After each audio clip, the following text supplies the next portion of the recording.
क्या कोई इंसान इतना गरीब हो सकता है कि उसके बच्चे भूख से रो रहे हो और फिर भी वो भगवान से रोटी तक ना मांगे। लेकिन जब भगवान खुद हार जाए तब क्या होता है। एक भक्त थे, ईश्वर दास। घर में पत्नी और छोटे छोटे बच्चे, लेकिन ना अन्न, ना दाल, ना चावल, बस विश्वास था हरि नाम का।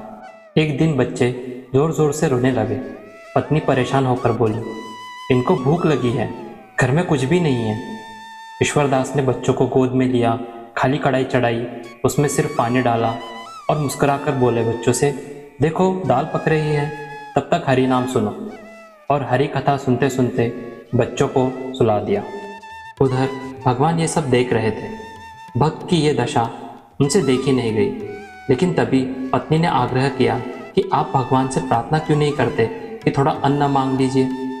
ईश्वरदास बोले, मैं भजन करूंगा लेकिन प्रभु से रोटी नहीं मांगूंगा।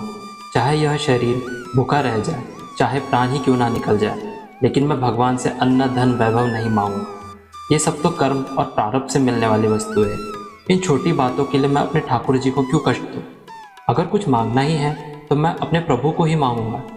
ऐसा प्रेम कि फिर इस संसार से कोई इच्छा शेष ना रहे। अगले ही पल जो हुआ, छोटी सी झोपड़ी दिव्य प्रकाश से चमक उठी और फिर शंख चक्र गदा पद्म धारण किए स्वयं भगवान विष्णु प्रकट हो गए। ईश्वरदास, मैं आ गया। ईश्वरदास भावुक होकर भगवान के चरणों में गिरते हुए, प्रभु भय मत करो, मैं आ गया हूँ। वरदान मांगो ईश्वरदास, क्या चाहिए तुम्हें। प्रभु बस एक वरदान दीजिए। मेरे मन में, मेरे पत्नी के मन में, मेरे बच्चों के मन में आपसे कुछ मांगने की इच्छा न रह जाए, हमेशा के लिए समाप्त हो जाए। धन्य हो ईश्वरदास। भगवान इतने प्रसन्न हुए कि स्वयं चूल्हे पर बैठे और अपने हाथों से खिचड़ी बनाई, अपने भक्त, उनकी पत्नी और बच्चों को अपने हाथों से खिलाया।